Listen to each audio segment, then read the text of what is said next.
Alors, je vais vous reposer une deuxième question, puisque après tout, il paraît que la pédagogie, maintenant, ça doit devenir interactif. Alors, allons-y. Alors, question plus difficile, hein. Quels sont ceux qui ont déjà enseigné avec un TNI, un tableau numérique? Levez la main. Bon, baissez la main, très bien. C'est pas rien ce qui se passe, le numérique, c'est une vraie révolution, hein, il faut être conscient que ça va transformer complètement même la gouvernance de l'éducation nationale. Hein, aujourd'hui, on va tous apprendre à travailler beaucoup plus en horizontal et non pas en vertical, parce que, bon, on adore l'éducation nationale. Je vous rappelle, moi je suis un ancien de l'éducation nationale. C'est vrai que le nombre d'étages qu'il faut voir pour prendre une décision, on adore tout le monde, mais il est évident que le numérique c'est un accompagnateur de changements extraordinaires. Hein, donc c'est un démultiplicateur d'innovation, et je pense que là-dessus on a tous à y gagner. Dire tout le monde globalement est demandeur. Même s'il y a quelques résistances quand même, faut pas se le cacher. Mais vous êtes devant une transformation de votre organisation du travail, de votre management, et bien sûr, surtout de la façon, de la méthode pédagogique. Alors, bien sûr, même le président de la Commission européenne vous rappelle bien que l'attente bien sûr de tous les pays aujourd'hui, enfin de beaucoup de grands pays, c'est le chômage, bien sûr, et ça passe par l'innovation, par une autre façon de produire de l'intelligence. Voilà. Donc la formation est en train de changer, ça passe par l'innovation, et le premier des multiplicateurs d'innovation aujourd'hui, c'est le numérique. Alors, en plus, je vous rappelle que bon, en plus, si vous avez des dettes, il paraît qu'en France, vous avez des dettes, m'a-t-on dit. Vous avez 1900 milliards de dettes. Alors, vous avez intérêt à ne pas vous fâcher avec la croissance. Ou alors, il ne fallait pas faire de dettes. Hein. Mais si vous avez de la dette et que vous dites, oh, ben moi, la croissance, maintenant, bon, non. La croissance, c'est indispensable pour que vous retrouviez un niveau de fonctionnement normal, comme d'autres pays d'ailleurs. Et le fait est que le numérique se retrouve premier créateur d'emplois en France.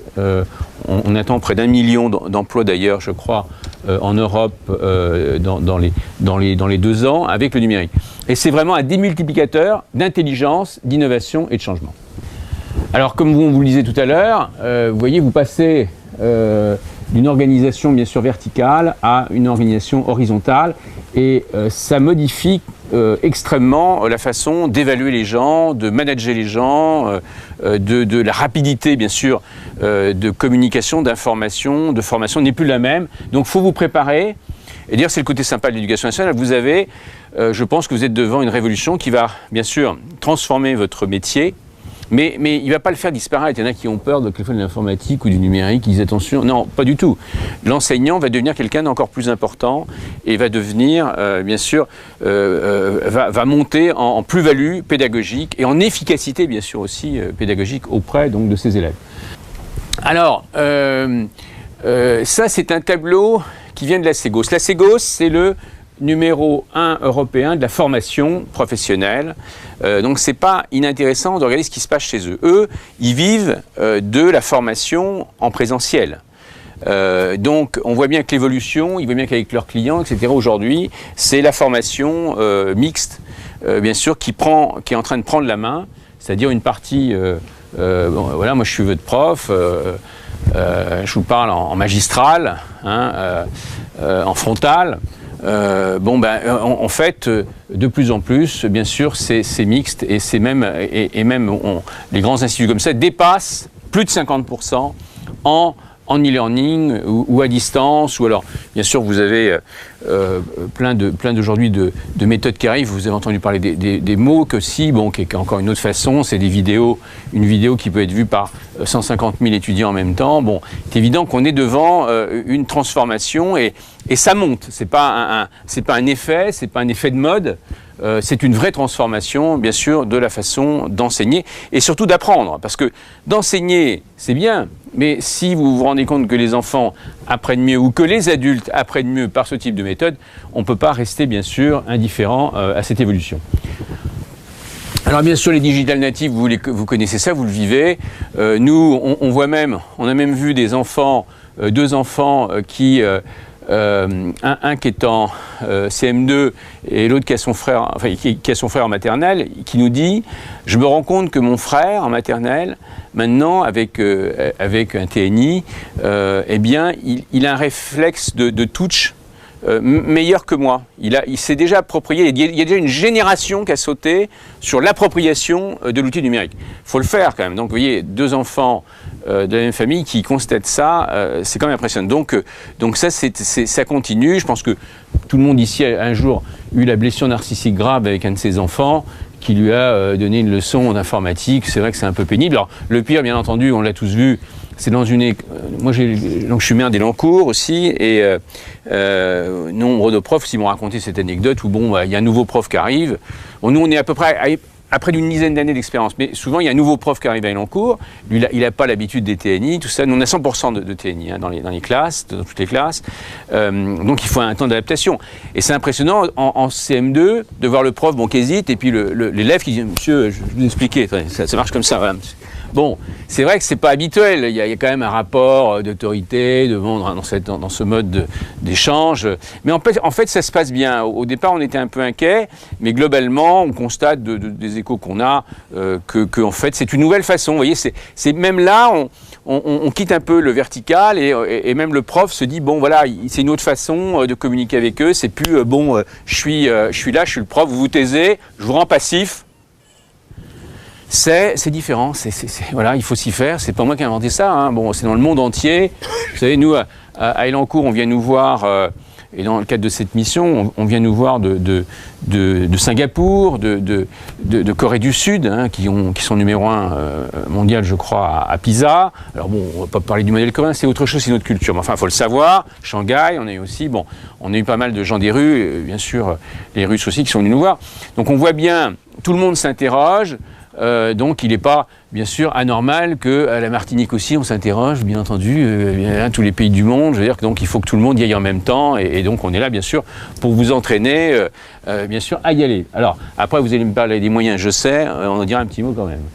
Alors, bien sûr, la génération C, vous la connaissez, hein, bien sûr, c'est tout ce qui est créer, collaborer, communiquer. C'est une autre façon. Ils sont comme ça. On va plus les remettre comme nous étions. Nous, on fonctionnait dans un système beaucoup plus quand même on était quand même plus en soumission dans ce mode de communication. Eux c'est différent et vous les remettrez pas comme ça. Voilà, c'est parti, on n'arrêtera pas le train. Je pense que ceux qui sont ici, vous avez compris que le train il est parti, on va pas l'arrêter. Mais il y en a certains de vos collègues qui pensent qu'on peut arrêter le train. Mais moi, je dirais, aidez-nous à leur expliquer que c'est un combat perdu et voilà, et que plutôt on prenne le train dans le bon wagon.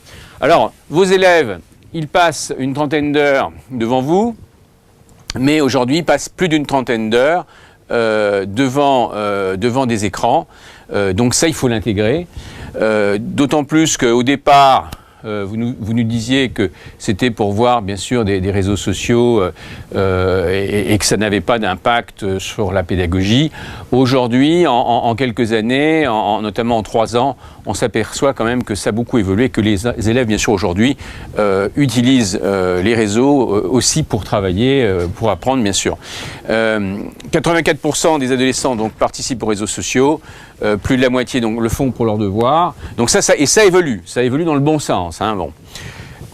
Et dites-vous bien qu'en plus, demain, ils feront des métiers très différents et le numérique va jouer un rôle très important, bien sûr, pour apprendre ces nouveaux métiers.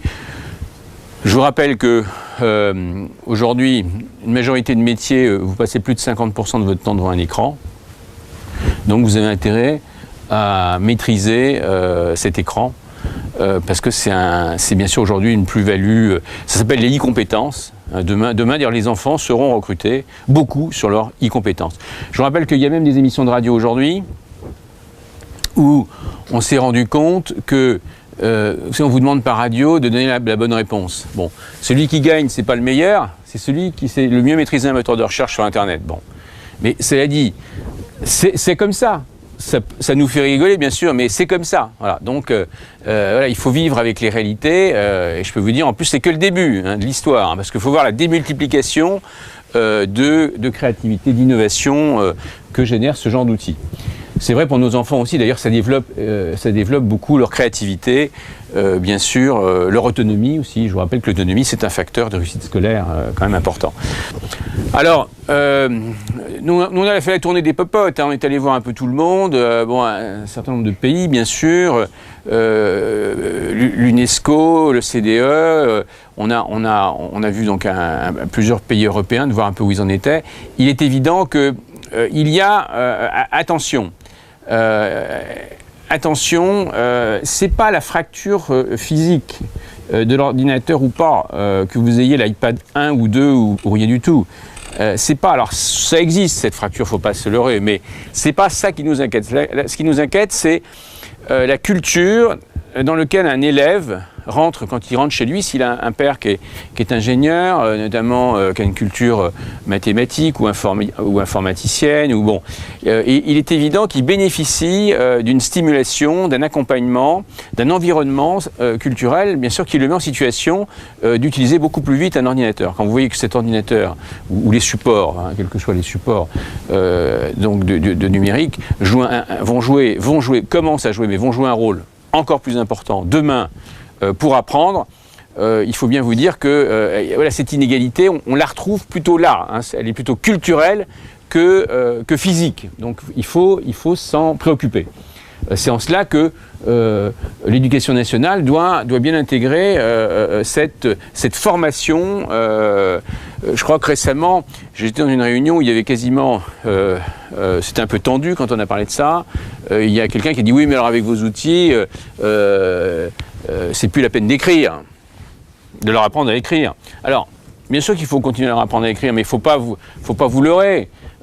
Vous-même, prof, si je vous demande combien de temps vous passiez avec votre stylo il y a 20 ans et combien de temps vous passez aujourd'hui, et puis combien de temps vous passez devant un clavier, bon bah oui, mais les enfants ça va être encore pire. Moi, c'est pas moi qui ai inventé ça, mais c'est une réalité aussi. C'est que aujourd'hui, il est important, et certaines universités déjà donnent des cours donc pour taper à la machine à des enfants pour qu'ils soient très à l'aise, bien sûr, pour utiliser le numérique.